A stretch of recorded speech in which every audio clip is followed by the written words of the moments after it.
Hi, Susie, and welcome to the Awaken Your Wise Woman podcast. Thank you very much. I love awakening my wise woman. So I am thrilled to be here. I've been a listener of your podcast for a long time. I love what you're doing. That is so nice to hear. And it was so fun to be a guest on your podcast, which I really enjoyed. And interestingly, just for the love of podcasting, I know you're in Australia, so I get to talk to you, and you're already at tomorrow. And Mhm. earlier today, I talked to someone in Italy, Oh, and so it cool. just is so amazing to me Mm. that we can chat with women all over the world and connect that way, this way, in such a unique thing, a unique format. Oh, But I for love the that. listeners who don't know who you are, could you share a little bit about yourself and what inspires you? Yeah. So my name is Susie Pettit, and I am currently 52, and I am currently living on the East Coast of Australia. I am a mental health coach for women over 40, and I run a Love Your Life school for all of us who, education doesn't stop at 25. And yet, we often aren't taught the tools that we need to love our life and manage our brains and take care of our mental health. We sort of approach it more from an illness model. And so I like Yeah. taking it from the wellness model. And Mm. I do this because my podcast is called The Love Your Life Show, and my school is the Love Your Life School, because I lived a life for many years that I didn't love. And Right. so I very much, it's not like we're born with these skills, and I'm very aware of that. And so many of the messages in my head and messages that I get from clients when I work with them is like, why didn't I learn this sooner? And it's just, we don't know what we don't know. And so we go through life, really just our brains are amazing and we adapt to our situation, and yet we think that's normal. And then we don't think to maybe get out of a relationship, or to stop people pleasing, or to set some boundaries, or because it Mm. feels really uncomfortable to our nervous system if we're used to one way. And I just love, you asked me what lights me up and what inspires me. I love helping women learn, how to support their nervous system so that they can push past the discomfort and step into these more aligned lives that feel better to them in their everyday, not just on vacation, but their everyday life. It just lights me up. Yeah, yeah. Well, I mean, you shared, I always have guests fill out a little questionnaire, and you shared that you didn't love your life for the first 30 to 35 years. Mhm. And like, one, that's really sad. Two, I don't think you're alone in that. Um, Yeah, and I didn't know that. right? Yeah, I I am just this like optimistic, like, oh, and I was just it's like I was um trudging up this mountain carrying this massive backpack. Like I was just trying to, do the right thing. But yeah, I was raised up in Massachusetts, so New England, very wonderful place. The house I was raised in was I was the oldest of three daughters, and everything in that house revolved around my dad. And I can remember from a very early age that I was told that I should have been a boy. Like my earliest memories of my dad were telling me I should have been a boy. Mm. Boys are better. So I sort of started world thinking that there was something inherently wrong with me that I could never change. Like I could never sort of get over this hurdle. And so I just went from that into trying to do everything else perfectly, because if maybe I could be a perfect flawed girl that would somehow measure up, and be at least Oh, good enough. wow. Yeah, Yeah, it was yeah. just really an interesting dynamic. And I and my whole, my mom had drinking the Kool-Aid, and so everything revolved around my dad, keeping my dad happy. If my dad said, we did this, and that's just what I thought then. I very much looked. So maybe listeners don't have such an extreme situation where their dad literally said that, but a lot of the programming we get is to look outside of ourselves for approval. So I was looking to my dad for that approval. I was looking to other male figures for that approval of like, is this okay? Is this good enough? And discounting my own knowledge or opinions, or even those of my mother, or, I mean, my mother really didn't have many opinions other than it was sort of my dad, a Yeah. mini version of my dad. But it Yeah. is this idea that it's like, oh, let's look outside of us. And it's like this race I had this race to like, okay, well, maybe if I do good enough in high school and I'm like maybe the vice president of the class, and I'm head of the captain of the field hockey team, and then I'll get into the right school, and then I'll get in, and then I get married to a man who's like a combination of my mom and dad, and I'm not thinking Right. anything differently. And then I'm trying to people please everyone. The PTA person's like, can you make the brownies? Sure. I don't like baking. I'll make them all, Oh It's my like, gosh. Yes, yes, and it yes. wasn't until I was in my mid 30s, and one of my dear friends so I grew up in Massachusetts and then moved down to Virginia and raised my boys in Virginia on the East Coast of America. I had a play group, and in this play group, we were living sort of parallel lives where we would get together every week and complain about our husbands and our lives and our, like, whatever. And Uh-huh. then, because that's just what we knew what to do. That's what my mom modeled. That's what was modeled for me. That's sort of like it's like, okay, this is what we do. We complain, and then you get back into it. Like, you armor up, come on, go. Like, you've got it. Yeah. Yeah. And then Put we your head do our down and week. get through Yeah, it. we do the same thing over and come back the next week. And it was like complaining about the same thing. It's just, maybe the stories had changed. And in my mid 30s, she was diagnosed with stage 4 colon cancer, and within several years she passed, and I was one of her main caregivers. And actually, when she was diagnosed to the time that she passed, she ended up getting a divorce from her husband. She ended up Wow. really making some life changes. And I just remember one of the final times we were talking, she said, Susie, don't do this. She said, don't wait till someday, and don't keep Mm. living your life for someone else. And I still get goosebumps. And it was this Wow. tragic yet incredibly life-changing moment for me, where it's not like I went home that day and started speaking up for myself with my husband, but I certainly sort of like lifted out of this matrix. Like, what am I doing? Like, what kind of life, who am I living this for? Am I living Right. it for the PTA president who doesn't, and am I living it for, my mother-in-law, or for my dad, or for, like, where's that getting me? And so Yeah. that's why I say I spent the first 35 years of my life not loving my life, living on a bit of a fog, like thinking I was doing the right thing. And maybe if I did the right thing long enough, I'd feel okay. And Yeah. that wasn't Enough. measuring up. Yeah. Yeah. Yeah. And so I mean, I know you did shift your life pretty drastically, you Here I know, am in here you are Australia. in Australia and divorced, I think. Yes. Yeah. So, like, sort of what were the tools? What were the things that helped you come out of the fog and to realize like big changes need to happen? Because that sounds terrifying on the one hand and also incredibly liberating. Yes.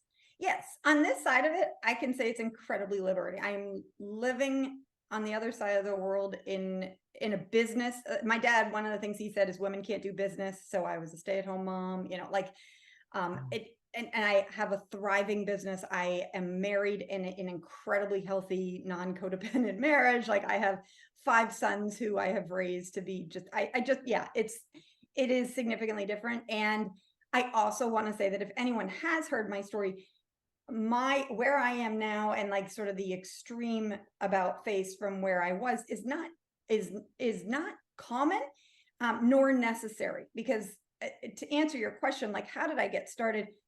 We have to start small. And so I just got started by starting to speak up more to my husband, even as my friend was dying. I Because my marriage was very much like the marriage I was raised in, where if my husband said, you can't do this, I was like, okay, isn't that what wives are supposed to do? And Yeah. and when my friend was dying, I was taking a lot of care of her, and he would say things like, you can't go do that. And I would say, but I'm going to. Like, I started to speak up in little ways, and I Okay. started to do different things. Like, I started to listen to podcasts, which is why I have a podcast. And that's when I probably started listening to your Mm, show. I started to wow. get different messages in my brain. I don't want to underemphasize that, because when we're like in these situations and we're doing what the people around us are doing, that feels very normal, and our brain can settle to normal, even if normal is quite miserable. Is dysfunctional, right? Right. It's dysfunctional, or is right, or is like, like so many women are just fried and burnt out and just, running and doing and filling their schedule. And that can Uh-oh, we froze. feel so normal. And we look around and we're like, that's what everyone else is doing.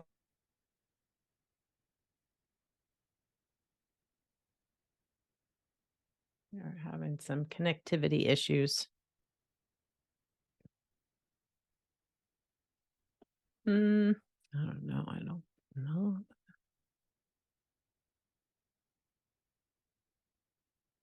And I guess am I still there? Oh, maybe now. Here you Are are. you back? Yes. Okay. Yes. Now I can hear you. Oops. Yeah. It's definitely. Come on, Zoom. Yeah. I know. Okay. Are we back? I hope so. I'm here, but I can't tell. Yeah. Shut down all windows. Yeah. Okay. Looks like we're back. Okay. All right. Well, basically, So yeah. yeah, you were saying running, you're in this, this Yeah. And so mode. the way to start is something small, because my story basically, like, I started small and then everything blew up. My dad supported my ex. He paid for my ex's divorce lawyer. I had so much money taken from me. I was living in Oh, it was just really, there were dark oh, days. There were, just because of, I don't know if you know about Virginia, but if you are married in Virginia, you're still the property of your husband. And so, so yes. any money that we had that I could not prove was mine from premarital earnings was my husband's first and foremost. And so I really, other than our house, there, like, none of, because I was a stay-at-home mom. So none of the assets, all of that sort of stuff. Plus we were married in 1996, which is before anything was computerized and on all the stuff. And so I had one paper document that showed my maiden name and my premarital earnings. And those premarital earnings had grown and, compounding interest over 25 something years. It had reached it's like $472,000 or $476,000. And my dad was very against me dissolving the marriage, because like, if I mean, I understand it now. Like, if I dissolved the marriage, I was sort of going against, like, then what the heck was he doing in his marriage? And, sort of pushing against everyone's belief. And so in an effort to get me to stop, he, on a video with me, shredded that document, which meant that all $472,000 went to my ex-husband. It wasn't split between us. It was my premarital. It went to him. And so I was pretty much bankrupt in Virginia. If you're the possession of your husband. And so I had to live in the basement of my house for a year, my unfinished basement, because if I left, he said that he would say that I abandoned the kids and I would lose custody. And if I took them with me, he'd say I kidnapped the kids. And so it was just like, Oh my gosh. Right. I reflected recently, because I took a wonderful trip to Bali, and I was like, from bankrupt in the basement to breakfast in Bali. It's possible. Wow, it sounds like a It is. book, right? And yet I don't want to skate over just the acute deep darkness that I would feel some days. And Oh my what it gosh. is, wherever the listener is, whether, they're feeling that acute darkness or they're just feeling sort of an unsettled, like, yeah, I'm not really loving my life. I thought it would feel different than this, is something I hear a lot of women say. Me too. You just start small. And, one thing that I don't know when this is coming out, but one thing that works no matter what is putting yourself maybe on a yes diet. So I say, like, a 24-hour yes diet. So if someone asks you, like, do you want to go out to coffee, or can you make the brownies, or can you host this dinner? You just say, you know what, I'm going to get back to you tomorrow. And you just start there, and your nervous system will feel what I mean by that. Like, your chest might feel tight. You might feel short of breath. You might feel guilty, is something I hear women say. They feel guilty for not saying that automatic yes. Yep. And one thing that I like leading people to see is that guilt when we feel guilt, often we think, oh, I've done something wrong. I got to fix it. Right. But I like looking at the emotion of guilt as a sign that I'm coming up against old conditioning, that these are old messaging. It's Yeah. not that I'm doing something wrong. It's that I'm like, it's that like, oh my gosh, my body's like, I've been so programmed in this way. Yeah. And now I'm doing something different and it feels uncomfortable. So I'm just going to sit. I'm going to breathe. I like to tap on my chest and say, I've done nothing wrong. Like, especially with that, if you're like, I'll get back to you tomorrow, that can feel so hard for Mhm. some of us. I totally Sure. get it. And you aren't doing anything wrong. Yeah. You're just like, Yeah. and if You're they push giving you, yourself space to yeah, process and yeah. Yeah. yeah. Oh my And gosh. sometimes people will push you for an answer. And then I say, okay, if you need an answer right now, then it's no. And then you're really going to feel like vomiting in your mouth. And then you just, you listen. And that's why I love podcasts like yours and like mine. And just like, it's, you listen to people who are like, it's okay. You're Yeah. not doing anything wrong. And so Yeah. you start wherever you can. Yeah. And then it's like you're like a little like marble on top of a mountain. When you start and you just start down that little side of the mountain, it's just like you say, I'll get back to you tomorrow. Or, you're like, actually, I asked for cheese on my sandwich. Could you please get me some cheese on my sandwich? Instead of just Yeah. get Yeah. like My soup that is cold. Could you heat it up, right, please? right. Right. That marble starts Mm. rolling down the hill and it gains momentum. So not only will it feel easier to you in your body, but things start changing in your life and people do adjust. My situation was extreme, but I've worked with thousands of women where you sort of initially are changing that dance step, so the other person's like, what's going on, and then they like settle. They're like, oh, we're doing the salsa. I thought we were doing the ballroom. Okay, Yeah. there Absolutely. is this adjustment with a lot of relationships. Yeah. Yeah. Well, I have found that to be true, just having been a people pleaser and a person being highly sensitive, thinking I had to sort of keep all the feelings inside. Hmm. But in so many ways, too, like those old patterns keep us feeling disconnected and not connected fully with the people in our lives, which I don't, I think that piece only comes from learning, right? From doing it differently, showing up differently.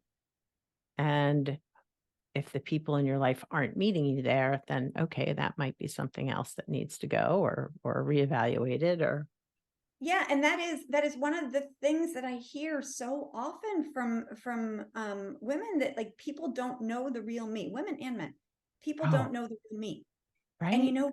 It's because we're not showing them the real me. Yeah, People pleasing is people deceiving. We are lying. Like yeah, it's this like, sure, I'll do that, or yeah, it's fine, or oh great, like, and even them asking you how yeah, you're doing, you saying you're fine when you're not. It's like, yeah, like, I'm really having a rough day. And if people pleasing worked, maybe it's time to go for it, but it doesn't work. yeah, It yeah. like they sort of lean into this other version of you that Mm-hmm. they think is there. You feel further and further disconnected, and resentment builds and irritation. And then often Totally. we get to midlife and we're like, what is going Like, on? what happened? How come I don't feel present in my life anymore or at all or Which is, ever? yeah, which is Yeah. that wise woman of your podcast, which I just love that, because sometimes I will ask myself, as I said, I'm 52. Sometimes I fast forward 20 years and I'm like, Mm, what would my 72-year-old self say? Like, how would she comfort mm. Susie right now? Like, what Oh, is, that's so yeah. nice. Mm-hmm. Yeah. Yeah. Yeah. Well, and I think as we get more used to feeling some of the discomfort, sort of listening inside, like, what is it that I'm feeling? Mm. We build that trust within ourselves to like, oh, maybe I do know what I want. Maybe I, Mm-hmm. you know, using your example, maybe it is okay to ask for cheese on my sandwich if I don't get it. Mm-hmm. Um, and Yeah, I'm bigger actually things, paying for a service. Their job is to complete my order. And right? I'm feeling guilty for asking what I want. Yeah. Yeah. That sense like you're a burden or too much or whatever it Burdened. is. Like that is so embedded in us. That's that like good girl messaging. And Mm-hmm. I think some of what happens in midlife is what happened to me in my mid-30s, where death is just a little closer. I mean, we might be hearing of people getting diagnoses, or we might, I mean, we've heard of more, and you just are, you're sort of, you get to this age and maybe your kids are out of the house and you're like, okay, well, what kind of life am I living? Like, Right. what about me? Like this little, I know you do parts work. It's like that little part in you that's like, what about Yeah. Oh my gosh. So much. Yeah. And me? if you're open to listening with compassion, you'll hear a lot, right? A lot of like, Yes. what about me? And, or Yeah. you've forgotten about me, or yeah, not tending to me with love and care. Yeah. Yeah. Mm, Yeah. mm, And I hear a lot of people say like people don't know the real me. And then I hear a lot of people like say, but I don't know what I want. Like oh my almost like, gosh. yeah, like a paralysis and almost Yep. like panicky, like, but I don't know what I want. And Right. I just want to, I get it. I didn't either. There's, people are like, well, just what do you want? You're like, I don't freaking know. And so I just encourage people to start the practice of sort of brainstorming what you Mm, might like, and even more available to some people is what they don't want. That's yeah. sometimes, so like I have people like keep a don't want and a want list.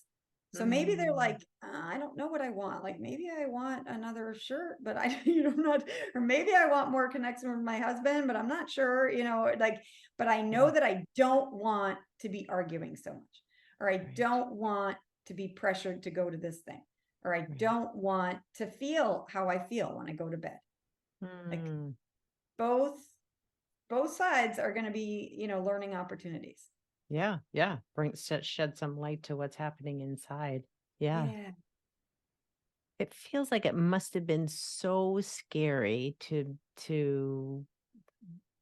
I mean, one, to move away from everything that you knew, but just to make so many changes that I know some of them weren't your choice.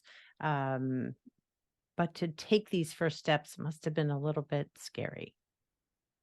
I was terrified. I was don't get me wrong. I was on Xanax, I was on Lexapro, it's like Mm, it's like my body reached a point where it no longer could function. Like I couldn't not see what was in front of me. yeah. And so they're really, and that's why I'm saying it wasn't an overnight switch. But from my friend passing, I started to speak up more with my husband. Then I kept doing this scary little steps, asked him to go to marital therapy. That Mm. then progressed into years. We went to 4 different marriage therapists. The final marriage therapist fired us. He's like, this isn't like, both parties need to be involved, because he always was saying, it was me, it's my fault, and he just, Oh, right. right. Um, and then, just starting to go to the divorce proceedings, starting to like, there are all these little steps. And I don't want to give any impression that I was this calm little cucumber. In fact, there was one point where because my sons, you know, I don't like sharing too much of their story, but they definitely, were eager for this dynamic of this relationship to not be their reality anymore, to the like, Yes. the kids Yes. are aware of it. They were aware of it before we even started going to marriage counseling. They Yeah. can pick up on that, like, little Yeah. hound dogs.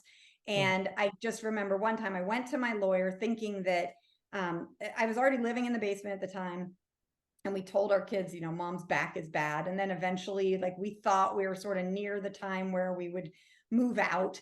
And I went to my lawyer and he said, it's not, you have to be in there for a year. Your husband is saying no, that, you need that this marriage, like, he was Mm. fighting. One thing he said to me, Bis, was he said, I will stay married to you forever, even though I hate your guts. Oh, ouch. Oh. But it was image. And it's that, like, do the right thing, Susie. And like, we're the, Mm. like, sort Yes, of like, yes, it's yes. how it You're looks. breaking this American dream or Right. whatever, this perfect picture. Yeah. And so he had that. My dad is incredibly wealthy. So he had the wealth of my dad behind his legal team, and his resolve to just, like, in the Dig in. past, when he said, don't wear, like, he didn't like me wearing button down shirts. In the past, when he told me not to wear button down shirts, I wouldn't wear a button down shirt. So that was his experience. Like, if I push hard enough, Susie will cave. So pushing. And then I just remember this one time I went to my lawyer and I was like thinking that, we'd be able to move out quickly. And he said no. And I came home and told my son, Mom, when are we moving out? And I said, honey, like not right now. I just had to say, like, it's not gonna be right now. And from that moment, that was a Thursday afternoon, until Monday, I had 32 seizures. So like, I think that was my, like my mind, I'm trying to hold it all together, my body. And it's like, oh my, like it was Susie, just, oh I ended my up in the gosh. ER and everything else. I was actually like a very fit person at that time because I was getting a lot of my stress out by over exercising. And so in the ER, like all my tests were coming back normal. And then I'd have this like massive seizure and they're like, what is going on? And a guy was walking through the ER visiting from Johns Hopkins, which you'll recognize. It's a Sure. great institute. And he had just finished a research study and he like overheard them talking about me. And he's like, can I just go talk to her for a second? And he came in, he's like, is there anything going on in your life? And this is back in, 2012 when they weren't really connecting the dots as much Oh, as they. not so much. And Yeah. I said, yes. And he had just got done with this study that showed seizures happening in returning war veterans and women in high stakes custody battles. I was like, Whoa, that's crazy. yeah, yeah. So Oh my gosh. it wasn't easy at all. And yet it is in taking those, like it was just like I spent a lot of time on the floor crying, and then yet I had procedures and sort of systems in my day set up. I'm a very habitual person, and I had already been studying the brain and how the brain lays habit loops, and so I had certain things that I did that set me up for success. For example, like at the end of the night, I always wrote a gratitude list, even though like, Yeah. Right. wasn't It much of was the, hard to like find I would things to, go, yeah. right. Yeah. I would try to look for something. I remember my coach giving me a prompt. She's like, how could it be worse? That was actually really Mm, helpful for me at that time. yeah. Like I was like, oh, Yeah. maybe they could have kicked me out of the house and I could be Right. homeless right now. Like that sort of Sure. thing. I Sure. also, every morning would wake up and try to think of something that I could look forward to. Mm, Um, I also, in my darkest days, remember that I used to listen to this one song, and I made myself listen to it every day. I think the artist's name is Ellie Goulding, and it is like "Everything Will Be All Right" or something. And I can just remember probably hundreds of days where I would listen to this song, and there's a part of it where she goes, "Everything's gonna be, everything's gonna be, everything's gonna be," and then she goes, "All right," and I would pound my hands in the air, even if I was in the middle of like the WNOD and the most crowded day. I just, there was 98% of myself that didn't believe it, that I was like, this is not going to be okay. My family is against me. My sister said she would testify in court as to what a bad mom I was. Like, I mean, things were blowing up.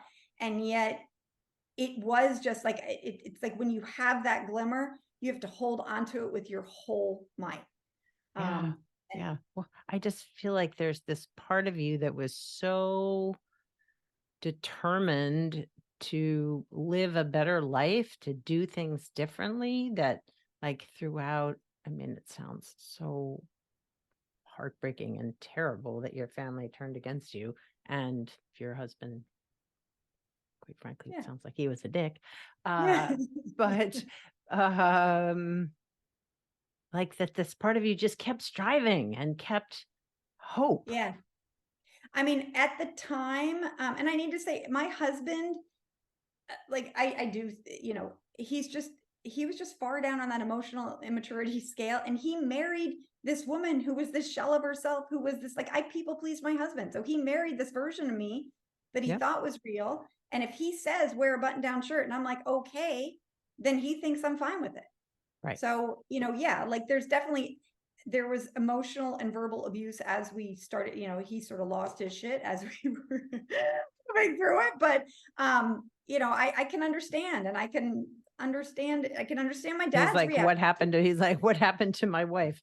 Right. Yeah, and I get my Yeah. dad where he's like, oh no, this doesn't work. I mean, they both are very much in like what it looks like. So I definitely get that. And yes, I agree. There was a part of me, it didn't start from, sometimes they're like, you have to love yourself first to make changes. And like, And it didn't start from that first. For me, it was a starting of, it really stuff started to pressurize when my oldest son started to reach like preteen and teen years.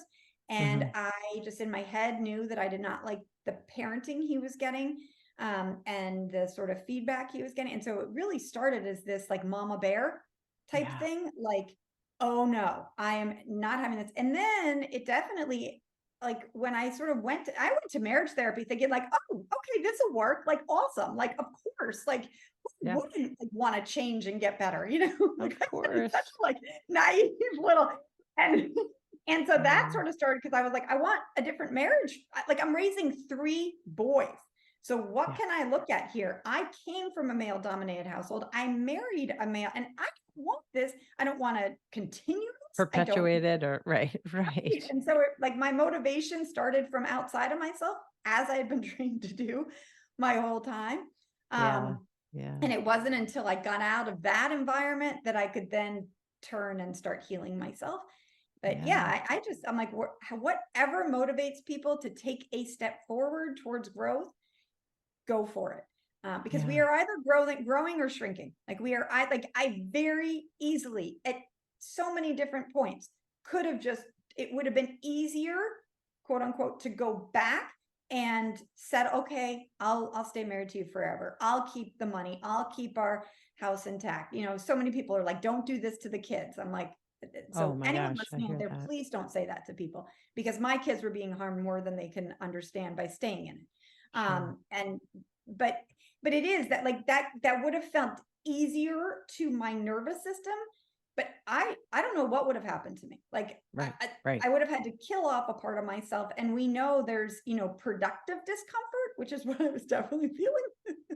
The discomfort of speaking up and taking these small steps, and it's productive, it's getting me somewhere, it's on that growth edge. And then there's the unproductive discomfort, or the avoiding of where it's just this like, okay, I won't Just have shut that hard down. conversation. I Yeah. won't have that hard conversation. I won't have like the 30 seconds it takes for courage to say, I'm going to tell you, I'll get you my answer tomorrow. I'm going to not have that. And Yeah. instead, I'm going to have 6 months of resentment, long-term discomfort, unproductive discomfort. It's sort of like short-term hard for long-term ease, or long-term, like short-term ease For for long long-term hard. discomfort. Yeah. Yeah, they choose your Yeah. hard. Yeah. And it seems like, I mean, I follow you on social media and, watch your, hear, listen to your podcast. And it seems like you have, I don't want to say it's like a recipe, but you work hard to bring joy into your life. One thing you Mhm. said in my little questionnaire is like, you want people to love their lives, not just their vacation lives, which I feel like so many people live for vacation versus live Mhm. for living their life. So, Yeah. what would be some tips for people who maybe aren't struggling too much, but just want to bring more joy and happiness into the life they're living today? Yeah. Yeah. There are 2 things for sure. I love like action steps. So one would be, at the end of the day, think of something that went well.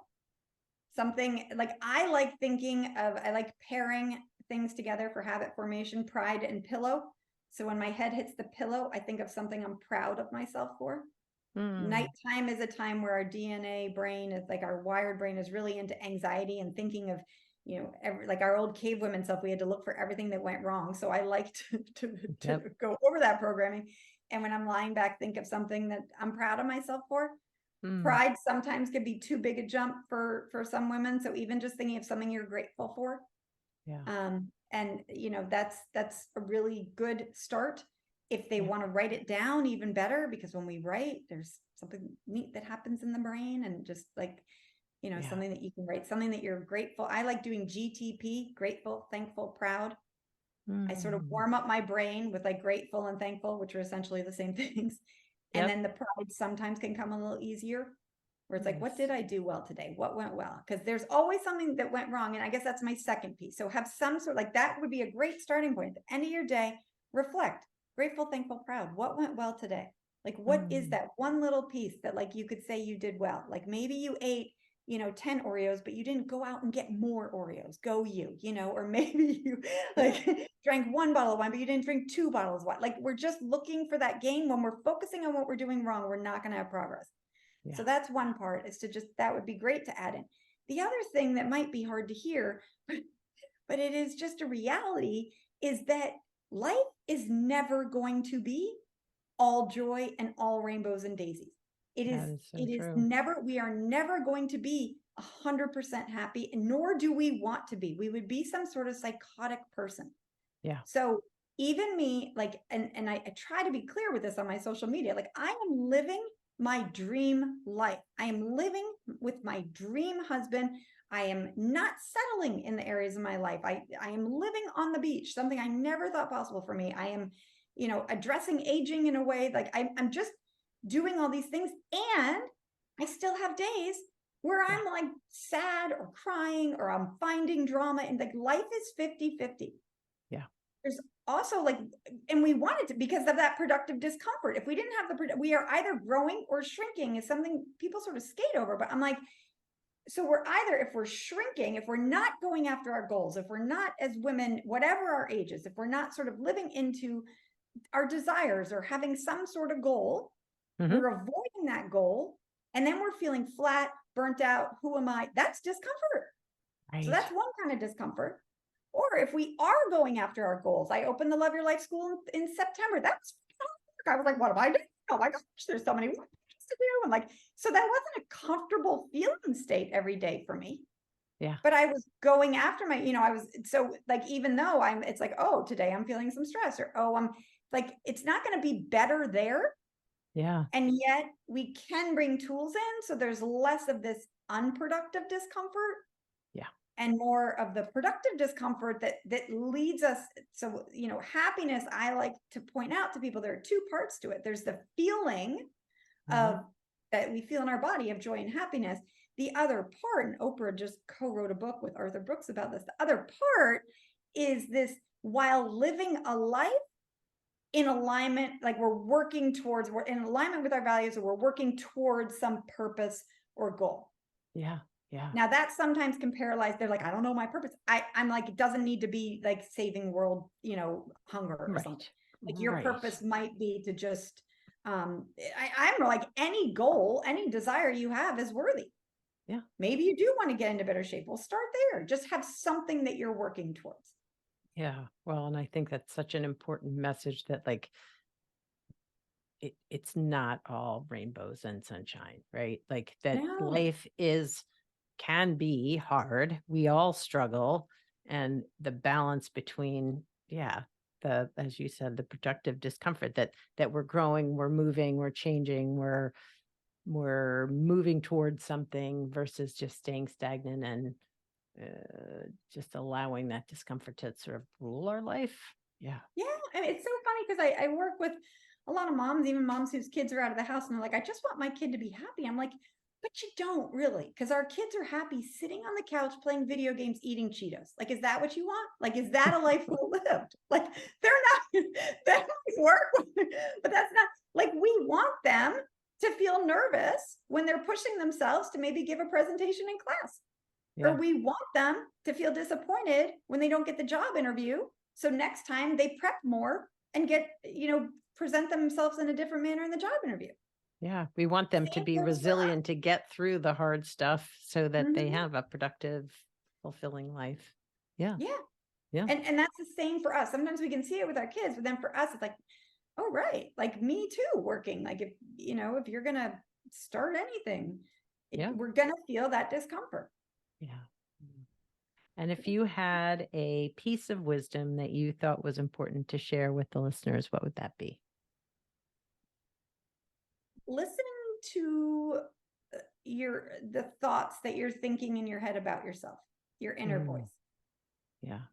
Like if you could, be sort of a watcher of your brain and like turn up the volume during the day of what she's saying to you. Mm, Are you your best supporter?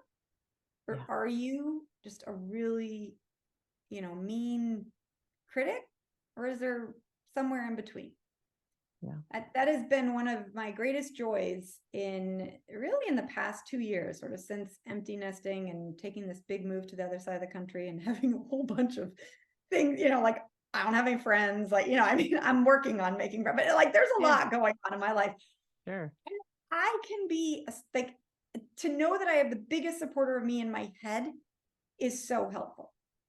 So helpful. And it can start with doing that night practice of something, because I'll sort of like at the end of the night, I'll be like, oh, look at you, Susie. Like, you said you were going to do this for work and you didn't. What was going on, sweetheart? I get it. Okay. Well, tomorrow, let's give you a little more support in this area. Or like, oh, well, look at you. You did get done. Like, go you. Whereas I had a very different voice in my head for 4 decades or more. Oh. So that would be something to just pay some attention to, because that's optional. That negative voice in our head. We often think that we need to be negative to make changes. And you and I both know that the opposite is true. Absolutely. 100%. And I am a huge proponent of, self-kindness, self-love, self-compassion, because, I mean, we spend all our time with us. We might as well be nice to ourselves, right? Yeah. I just saw a meme the other day on social media, like, the voice you hear the most is your own. It should be kindness that you're hearing, not criticism, something like that. I think it probably phrased it better than I did, but I mean, and that's the thing, like, we have, sometimes we're like, oh, my husband isn't nice enough, or oh, my sister is being mean. And it's like, but what about you? And, or maybe they are, but they're going to go away someday. Like, right. And so who do you have? Like, the most important relationship you have is the one you have with yourself. You will always be in relation with you. Yep. And We're so, not going anywhere. needing that validation from my husband or a sister or a friend, or that's like, I like it, but I don't want to need it. Yeah. Because I'm giving that to myself, which is like, if my 30-year-old Susie was listening to this, Susie, she'd be like, what are you talking about? That's not possible. But it is. But it is. I know. It is. Well, Susie. It just starts with that awareness, just being aware of it. That, like, that first, I remember when I was first trying to be aware of it, I would listen, but then I also would start to, my coach said, write down the negative things you're saying to yourself in your head. And I was like, there is not enough paper. Like, what are you talking about? Right. But that really brought awareness to this, that that these thoughts were running in my head, and I'm like, why am I giving them so much airtime? Yeah. Well, then the constant, like, when we get stuck in that pattern of, like, if you did do something wrong, that you just can't, you could just continue to rehash it again and again and again, trying to work it through, versus just being like, well, you know what? I wasn't perfect today, and maybe that's okay today. And I can do better ever. So I'm like, oh, look at that. I screwed that up today. That's what I like. I just love, like, sort of shoulder shrugging with myself. I'm like, oh, you really were not very skilled there. Okay, sweetheart. Like, you can try again tomorrow, and you don't have to do it perfectly. That little 8-year-old self, that part of me in there. It's like, right. It just brings ease in your relationships too. When if my husband was like, you were really snippy yesterday, my old self would have been like, I was not. But if I'm like, yeah, I was. I had some stuff going on, wasn't I? I'm really sorry about that. And, I'm going to work on, like, it's just like dropping this, like, blame and judgment of ourselves. Yeah. We're not perfect. We're awesome not and awful. Everyone is. I like to focus more on the awesomeness for all of you. So yes. Yeah.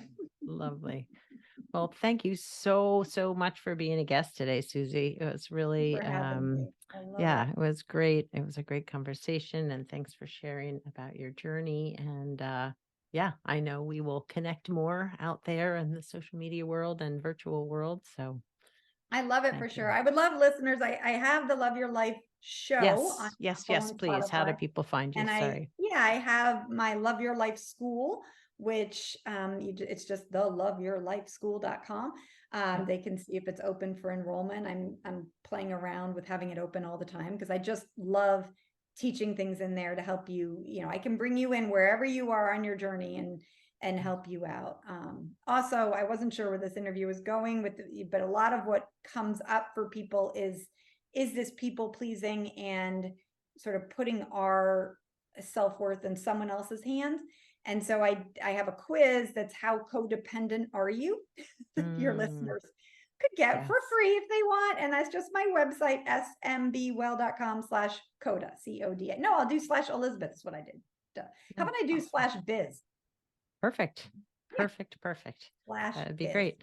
Yep. Yeah. And I will include all the links in my show notes and so people can find you. And yes, thank you for sharing that. That was the one question I forgot to ask is how do people find you? So thank you because I want to be Yeah. Well, sure and the I'd love to listeners know where hear, you are. yeah, like people just reach out to us on social media and tell us what helped you or if you want help. I like truly, I love you in the Love Your Life School, but I also just, I got a lot of traction listening to business podcasts and Mm, just sort of questioning my old ways of thinking. And I'm here for that. So reach yeah, out.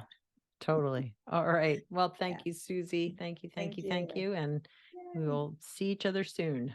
Yes, for sure.